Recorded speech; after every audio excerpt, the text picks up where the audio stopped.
오늘도 샬롬을 살아가길 소망합니다. 5월 14일 샬롬 말씀입니다. 오늘 함께 보실 말씀은 사무엘상 16장 1절에서 23절입니다. 하나님 말씀 함께 보면서 말씀을 나누겠습니다. 여호와께서 사무엘에게 이르시되 내가 이미 사울을 버려 이스라엘 왕이 되지 못하게 하였거늘 내가 그를 위하여 언제까지 슬퍼하겠느냐. 너는 뿔에 기름을 채워 가지고 가라. 내가 너를 베들레헴 사람 이새에게로 보내리니 이는 내가 그의 아들 중에서 한 왕을 보았느니라 하시는지라. 사무엘이 이르되 내가 어찌 갈 수 있으리이까.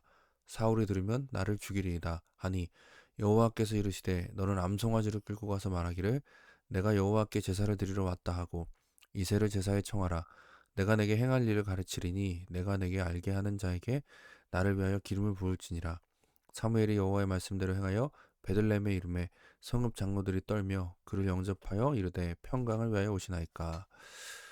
사무엘에게 하나님께서 말씀하시죠. 우리 그 전에 사울을 버렸다라고 말씀하시고, 근데 사무엘은 그를 위해서 계속해서 슬퍼했던 것으로 보입니다. 하나님의 마음이 사무엘을 통해서 그대로 드러나게 되어지는데, 근데 하나님께서는 이제 그만 슬퍼하고 새로운 왕을 이제 세우라고 말씀하십니다. 근데 사무엘이 이렇게 얘기합니다. 내가 어찌 갈 수 있으리까. 사울이 들으면 나를 죽이리이다. 그러니까 이 모습만을 통해서도 사울이 지금 얼마나 잘못되이 행하고 있는지를 우리가 볼 수 있게 되는 장면이기도 합니다. 그래서 하나님께서는 그 암송아지를 끌고 가서 제사를 드리러 왔다라고 말하고 베들레헴에 가도록 말합니다. 베들레헴에 갔더니 그 장로들이 떨면서 물어보죠.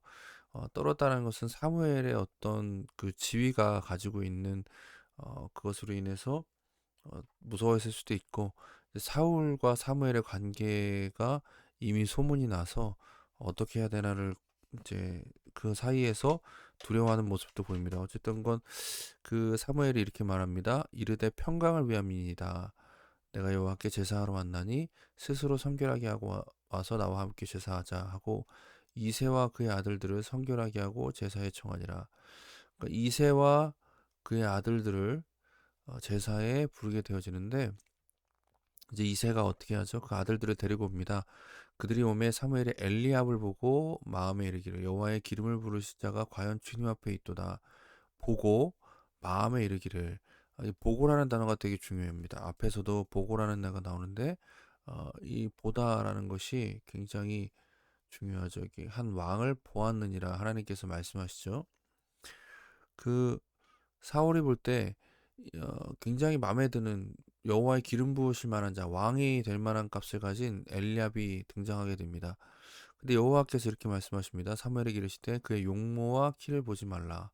내가 이미 그를 버렸노라. 내가 보는 것은 사람과 같지 아니하니 사람은 외모를 보거니와 나 여호와는 중심을 보느니라 하시더라.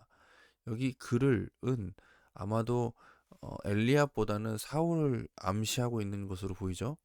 하나님께서는 용모와 키가 아닌 중심을 보신다라고 얘기합니다.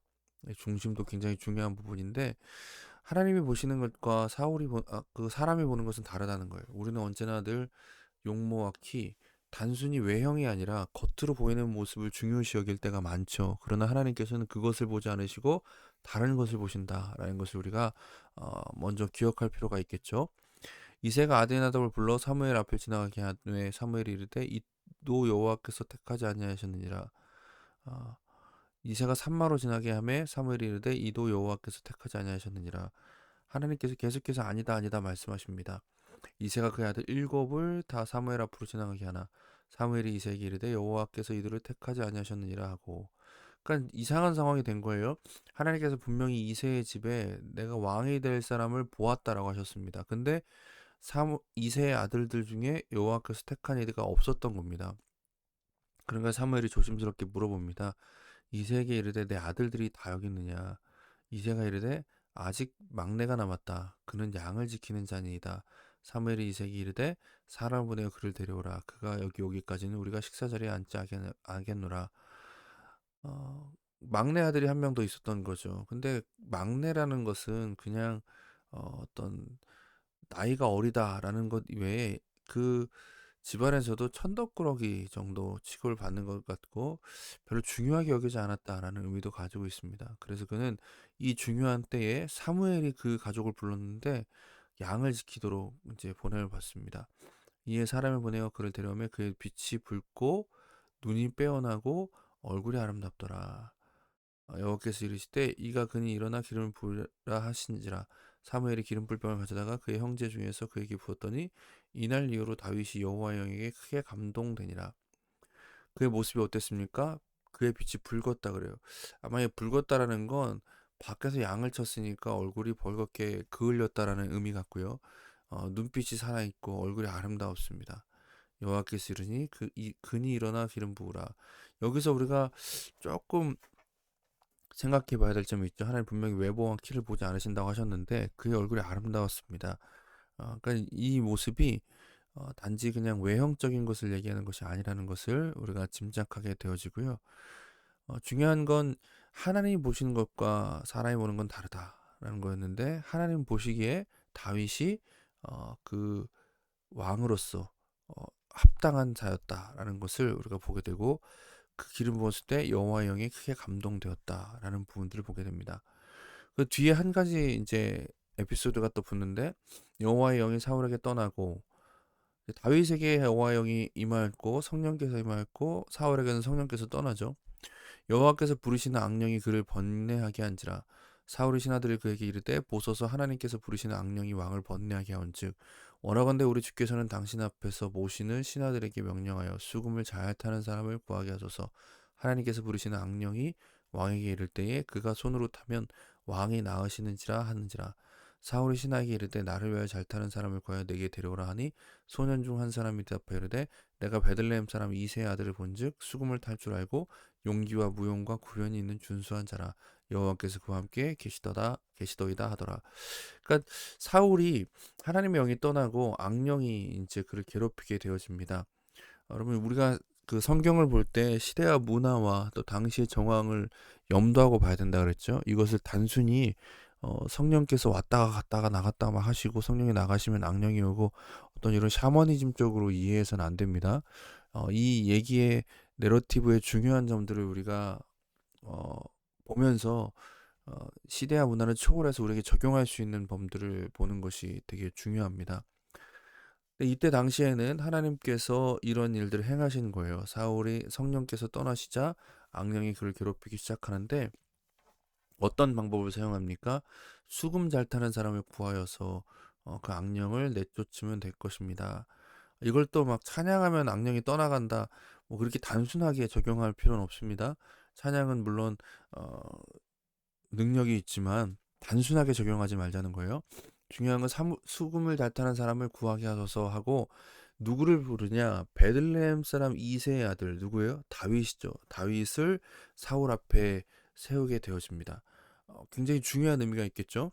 사울이 이에 전령을 이새에게 보내어 이르되 양치는 내 아들을 다윗을 내게로 보내라 하며 이새가 떡과 한 가죽 부대에 포도주와 염소 새끼를 나귀에 실리고 그 아들 다윗을 시켜 사울에게 보내니 다윗이 사울에게 이르러 그 앞에 모셔섬에 사울이 그를 크게 자랑하여 자기의 무기 드는 자로 삼고 이제 부관으로 삼았다는 겁니다. 그 무기 드는 자가 누구가 났었죠? 누구의 무기 드는 사람이 언급됐었죠? 요나단의 무기 드는 자와 이제 같이 사울의 무기 드는 자, 사울의 옆에서 사울을 보필하고 사울이 싸울 때는 함께 싸우고 이제 이런 자로 사울이 삼는 겁니다.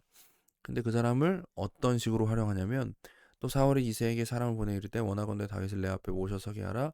그가 내게 은총을 얻었느냐 아니라 하나님께서 부르시는 악령이 사울에게 이를 때에 다윗이 수금을 들고 와서 손으로 탄즉 사울이 상쾌하여 낫고 악령이 그에게서 떠나가더라.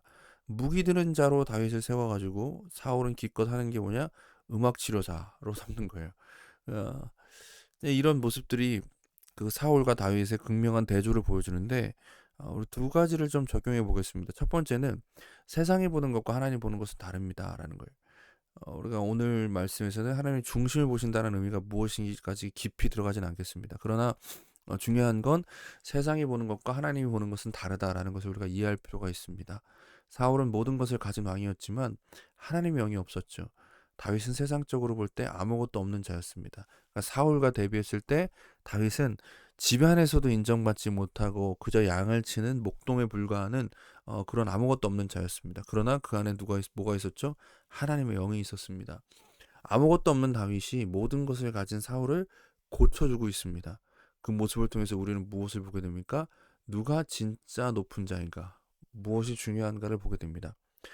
우리는 너무나 세상이 보는 것들에 치중해 있을 때가 있습니다. 그래서 우리의 스펙을 쌓으려고 하고 우리의 외모를 바꾸려고 하고 내가 타고 다니는 자동차, 사는 집 이런 것들을 통해서 나를 증명하려고 합니다. 그런 면에서 사울은 모든 걸 가진 자였죠. 왕이었으니까요. 하지만 다윗은 그런 모든 것이 없었지만 한 가지가 있었습니다. 하나님의 영이 그 안에 있었습니다. 이게 진짜 중요한 것이죠. 그래서 두 번째로 우리가 적용해야 할는 무엇이냐면 그리스도인은 세상과 다른 것을 가지고 살아가는 자들이라는 겁니다.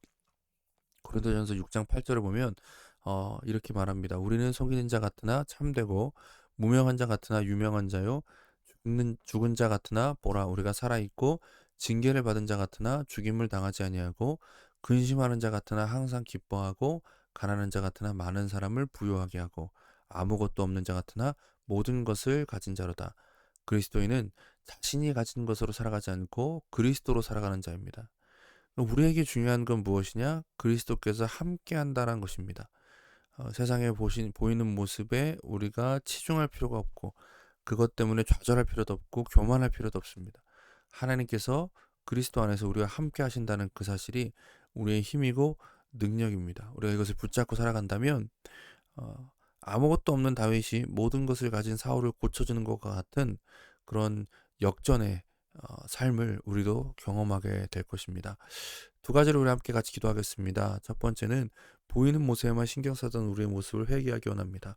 하나님께서 우리의 중심을 보신다는 것을 기억하게 하소서 우리 기도하겠습니다.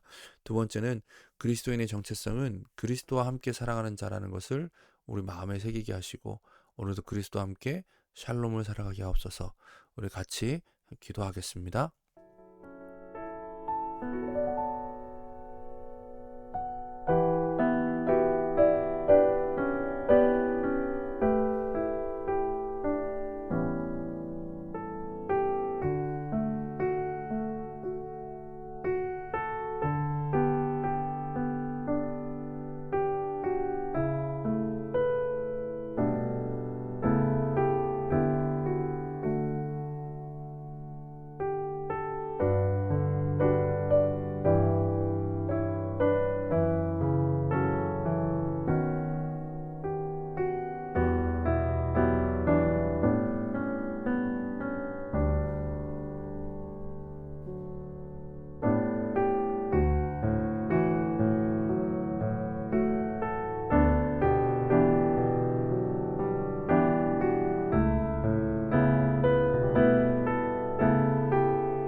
사랑의 하나님 감사합니다. 오늘도 우리가 말씀으로 살아가길 소망합니다. 말씀을 통해서 우리에게 가르쳐 주신 것처럼 우리에게 더 중요한 것이 있음을 기억하게 하옵소서. 보이는 것과 가진 것으로 평가되지 않는 그 놀라운 은혜의 삶을 우리가 살아가고 있습니다. 우리에게 무엇이 가장 중요한지를 깨닫게 하셔서 오늘도 그리스도와 함께 샬롬을 살아가게 하옵소서. 온전히 주님만을 바라봅니다. 예수님의 이름으로 기도드립니다. 아멘. 오늘도 말씀으로 샬롬을 살아가는 저 여러분들에게 소망합니다. 감사합니다.